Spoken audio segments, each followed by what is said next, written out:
Hi, this is Doug Bradley, Pinhead from the Hellraiser movies, and you are listening to Without Your Head.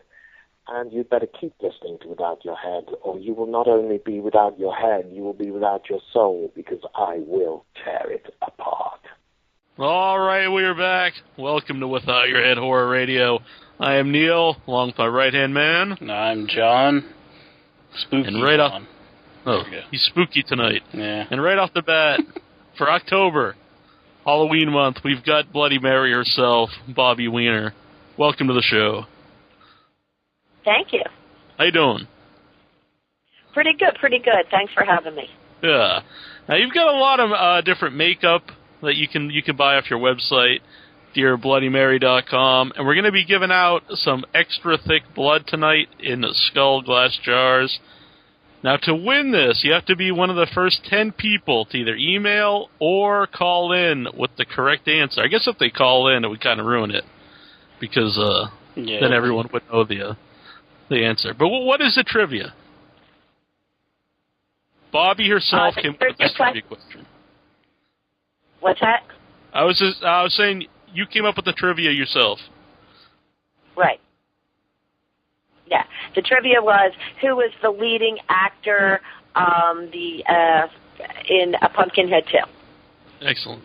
So if you know that one, you email withoutyourhead@hotmail.com. The first 10 people will win themselves a free glass jar of extra thick blood.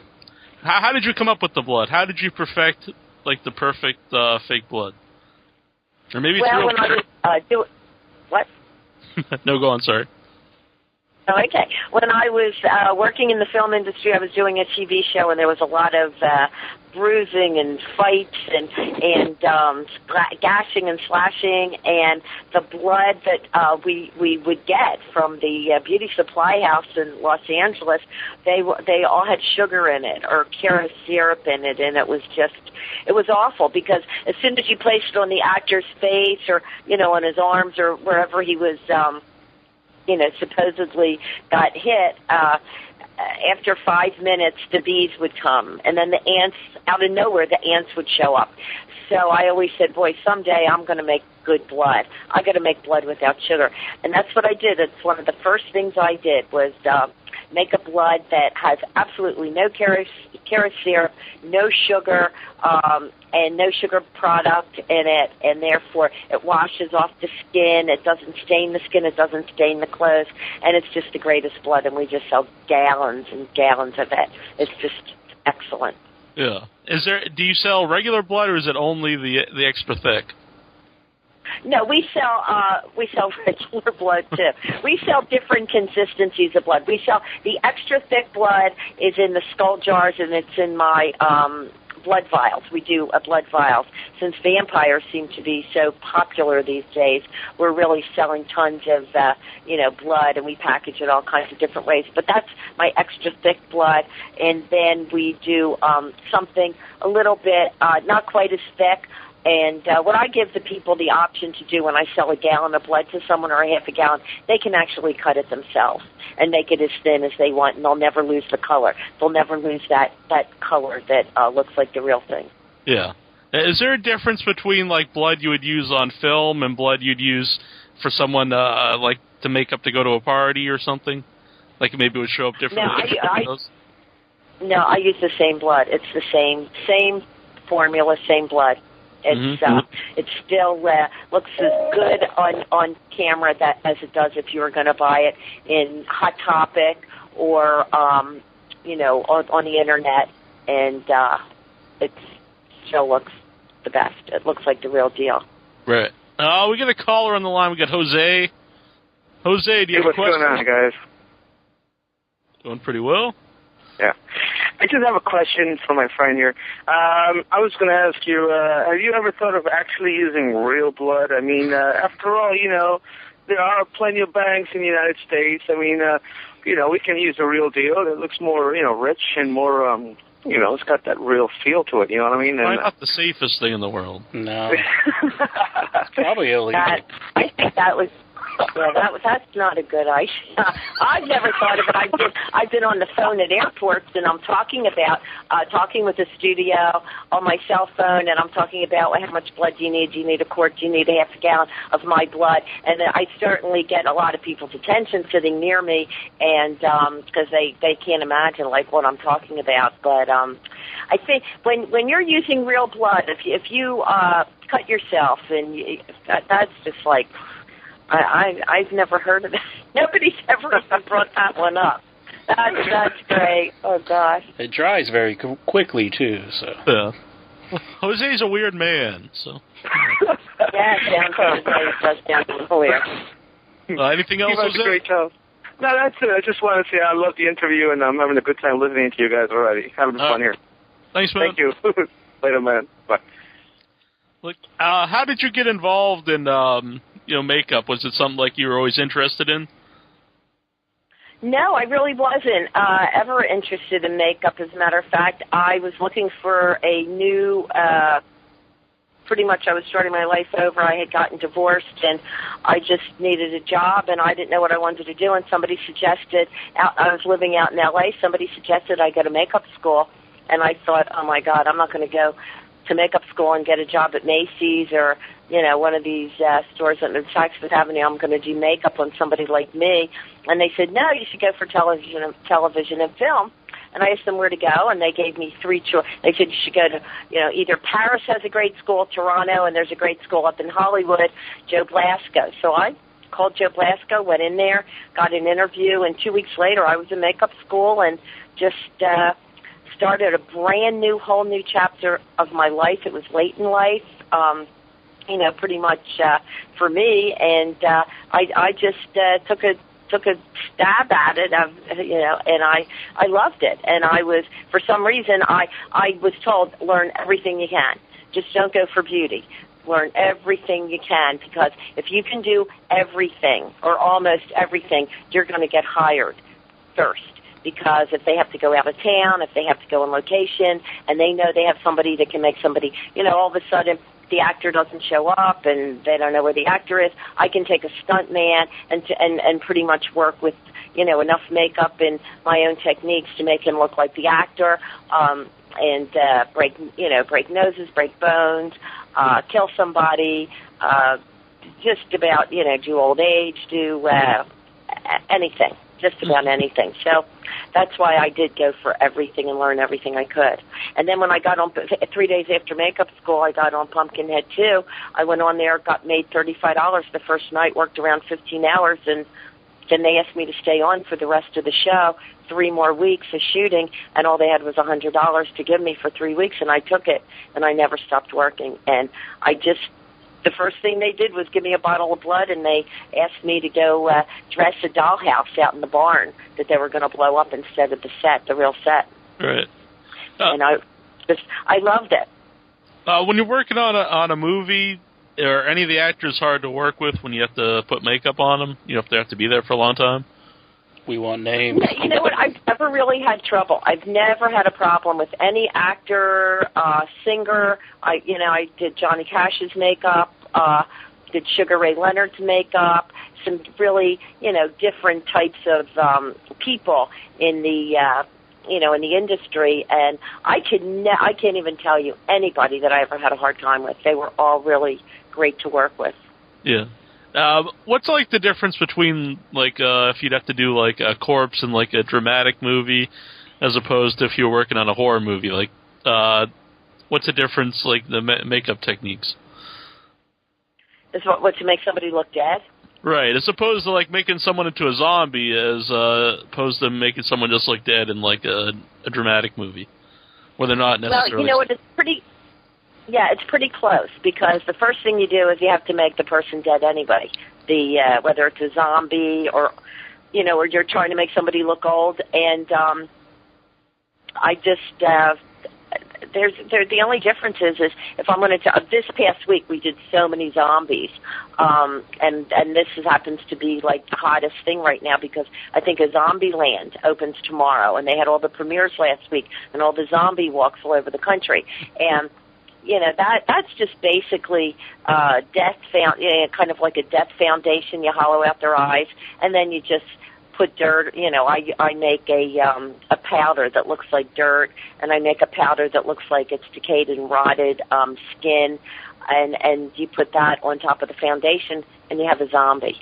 Basically, that's your zombie.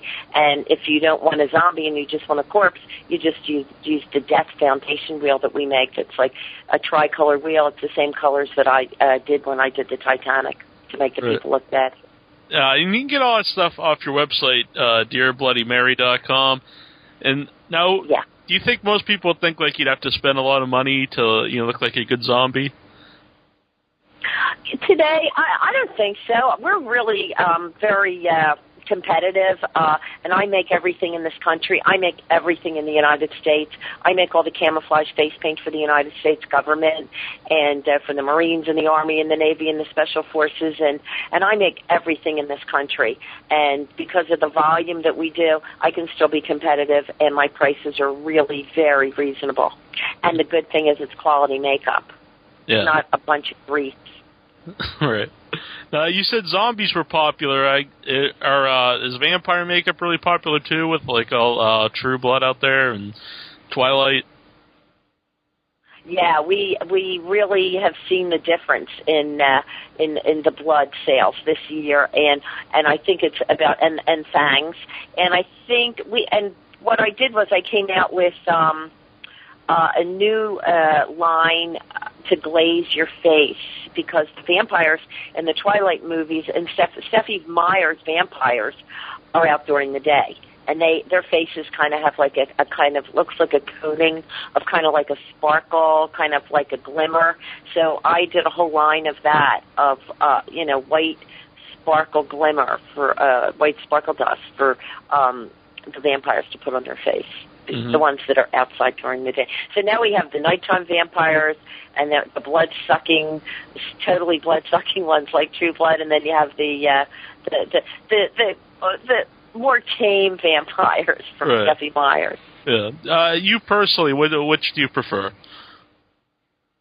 Oh, I prefer the down and dirty vampire, the good old Anne Rice one. I love that. They're the best. True Blood is like my favorite show. I mean, everybody that works for me, my whole office in Texas, when Monday morning comes around, that's all we talk about is True Blood. Oh, and if somebody hasn't seen it the night before, nobody's allowed to talk about it.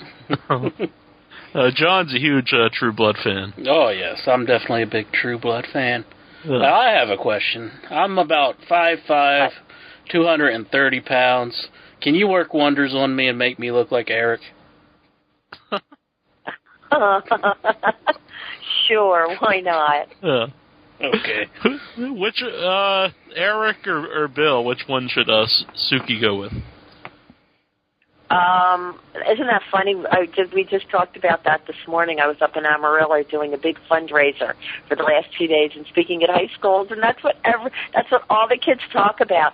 I want her to go with Bill. Yeah. Are you surprised? Because I always read the entertainment magazine. They always do all these polls, and it seems like Eric's more popular now than Bill. He's kind of a back. I don't know why. Yeah, I don't know why. Well, in real life, she's engaged. They're getting married. Yeah, she's married him. Yeah. Do you watch Dexter? No, I really don't watch Dexter. I really haven't gotten into Dexter. No, I really haven't. I work so late because I have an office in Texas and my factories are in California. And by the time I get home, and I really try to chill out a little, and the next thing I know, I got to go to sleep, and I just have not gotten into Dexter. But Dexter looks like it's a very twisted young man, and one of these days I'll watch that. Yeah, I'm a big fan of Dexter. What like zombie just looks-wise in a movie? What would be your favorite zombie? I guess my favorite zombies are the one in like the Night of the Living Dead. Those kind of guys was that the movie, the one where they were all stuck in the shopping center in the mall? It was Dawn of the Dead. Remember that one? Mm-hmm. Dawn of the Dead. Yeah, Dawn of the Dead. Yeah, those are great songs. Look, I like the Michael Jackson zombies, in Thriller. Yeah, I mean, the way they were dressed, that was that was your glorious, your dancing zombies and everything. But yeah, I just love that look, just like what they did to Michael Jackson. The whole idea is just you hollow out the eyes and you just make the cheekbones look, really high up, and you thin out the face, and you just kind of smudge and dirty it. And yeah, I just think it's the easiest. It really is easy. Mm-hmm. I also noticed on your website you sell a hot sauce. And that is an odd combination, hot sauce and blood? Makeup and blood, yeah. Well, what happened was I was a guest speaker at Comic-Con International back in the beginning of 2000, and I just was asked by, Lloyd Kaufman from Troma Productions. Mm-hmm. Yep, former guest of ours. Okay, Lloyd, yeah. Lloyd had asked me on behalf of Troma, would I be a guest speaker? Would I be, he wanted to put me up on the stage to be the guest speaker, and I was with Kabuki Man and the Toxic Avenger. And so I said, sure, that sounds great. That sounds great. And so I spoke, and I did some demos, and I looked in the audience, and I said, there were 4,000 people there, and I thought, half these people are in makeup and costume, and what is this about? It was my first costume show first comic book show I had ever gone to, and my office, I started my business in San Diego in a garage in San Diego in 1997.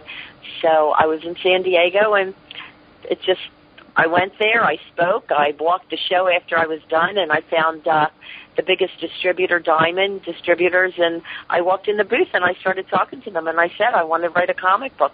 I have to be part of this world. And the two of the brand managers had been there the morning that I spoke, in the real big auditorium at the San Diego Convention Center, and they said, here's our card, and when you have a comic book, give me a call.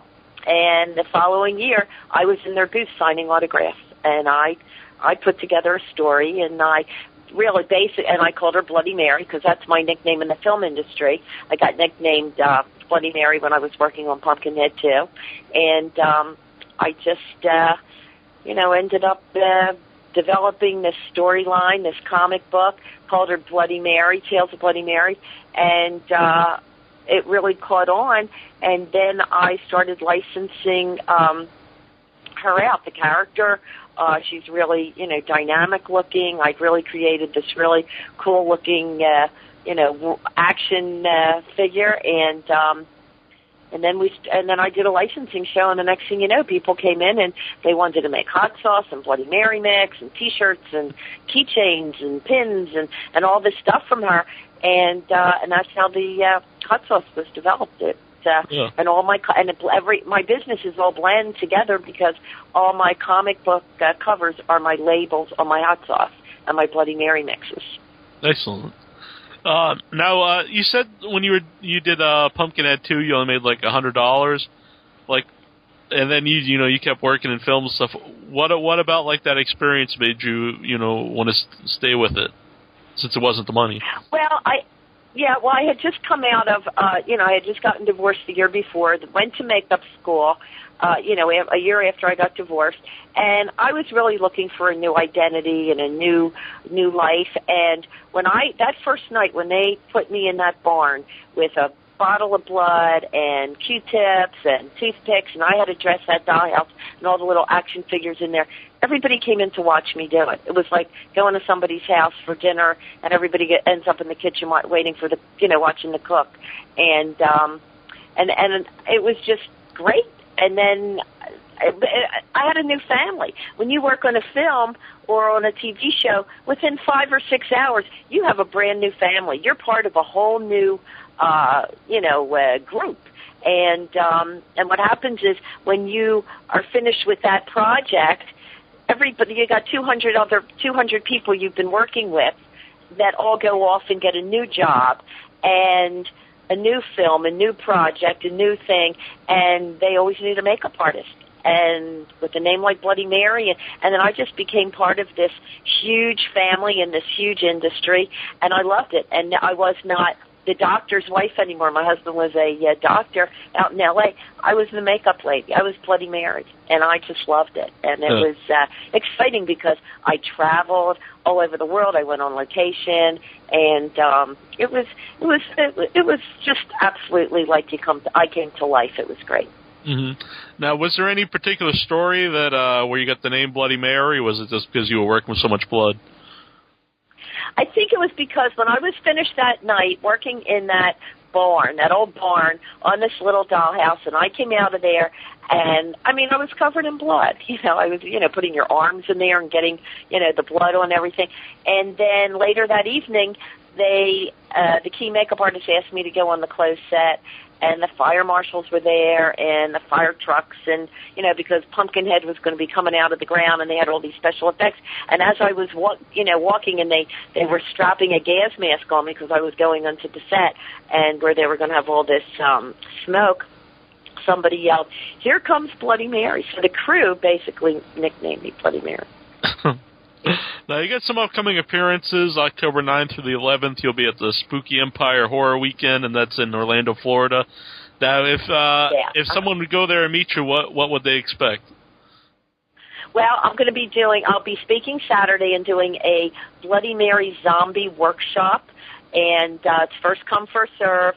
The first, 100, 150 people that come in there are all going to get a zombie makeup kit, and they get to work on a partner. They bring a buddy, and I'm going to be doing that on Saturday. And then Friday night and part Saturday and Sunday, I'll be, they gave me space. The guy who runs the show gave me, tables, and I'll be signing comic books and selling our Bloody Mary makeup. Excellent. Now, besides our caller earlier who asked about, real blood, what would be, the strangest makeup job someone had asked from you? The strangest job. I had to hang somebody once. They had to look like they, killed themselves, and they were hung. So that was kind of cool. Let me see, what else was it that was so... In my world, nothing really seems that strange. Right. I do makeup. I do makeup for funeral homes. We make a whole line of makeup today and supply thousands of funeral homes all over the world with the Final Touch. We call it Bloody Mary's Final Touch. And that came from doing a military show and a hunting show. Once a year I do the biggest military show in the world, and some guy came in and said, "Aren't you that famous makeup artist?" and blah, blah, blah. And I said, "Yeah." And he said, "I need some of your makeup because I have a funeral home." And the next thing you know, I put some makeup together for him, and that's how that whole line was developed. And, I mean, today we have endorsements from funeral homes all over the world that I make greatest makeup, and we do it for ethnics, Chinese people, African-American people, and nobody had ever done anything like that, for actually real ethnic. So that's kind of cool. Mm-hmm. Again, so I've really come a full circle. Yeah, you can go to her website, dearbloodymary.com. You get all kinds of makeup, and if you work at a funeral home, you get makeup for deceased people, or can you just buy that for kicks? I don't know. You probably have to work in a funeral home to buy it. And you can get hot sauce, you get comic books. You need it for kids. And we have our new drink coming out. I have a new energy drink, an energy potion. Bloody Mary's energy potion should be coming out within the next couple months. It makes you come alive. And that's also my comic book covers. Oh, I'll have to pick that up because I drink energy drinks usually when we're doing the show. Okay, good. Yeah. Well, actually, tonight I'm drinking the Sobe Life Water. It's pretty good. Oh, okay. Well, I'll send you some. Do you guys like hot sauce? Definitely. Oh, yeah. Okay, well, get me your address. I'll send you some of our hot sauce. Oh, that'd be awesome. Well, we'll put the link right up on the website in case anybody can't spell. They can just click on it. Okay, yeah. Great. Yeah, it's dearbloodymary.com. Yeah, dearbloodymary.com, and it's October 1st, so they got all month long to get some stuff, get ready for Halloween. Did you dress up as anything special anytime when you were a kid, like trick-or-treating? I loved Halloween. Well, my name is Weiner, so when I was a little kid, anybody that came to the house, I yelled Happy Halloweener. But the first movie that I ever saw, a scary movie, was House of Wax with Vincent Price. Mm-hmm. That really left an impression. But as far as getting dressed up, I do a Bloody Mary cruise every year. People that own haunted houses and costume stores come from all over the country, and we go out on one of the carnival ships. This year it's in February, and our theme is the St. Valentine's Day Massacre. It leaves out of Puerto Rico, and it's just fabulous. We get dressed. It's for the people in the industry, in the Halloween industry, that never have a chance to celebrate Halloween. And this is like the cream of the crop. And I am always a nun. I have a full habit, and I love that. That's fun. Yeah, just a regular nun, not a zombie nun or anything like that. No, just a regular nun. And people on the ship, they think I'm a nun. They think I'm the real deal. Yeah. You know, I a full habit, big cross, and I just tell them my name's Sister Mary, and a lot of them want pictures with me, and we always have somebody that dresses up as Elvis. The first cruise we did 7 years ago, this will be our 7th cruise, 7 years ago, I had a group that came out of Texas, and they came as Titanic victims, and it was really great. A lot of the people on the cruise think that we're like entertainment for Carnival. Cool. Well, I want to thank you for coming on tonight. Fun. Yeah. Everybody check out. Thanks for having me. Yeah, dearblooddymary.com. Sorry for that. I keep interrupting you. Oh, no, that's fine. That's okay. Sorry, I interrupted you. Great. Well, thanks. This is Stephen Razor. As you know, I hate human beings, and you're listening to withoutyourhead.com.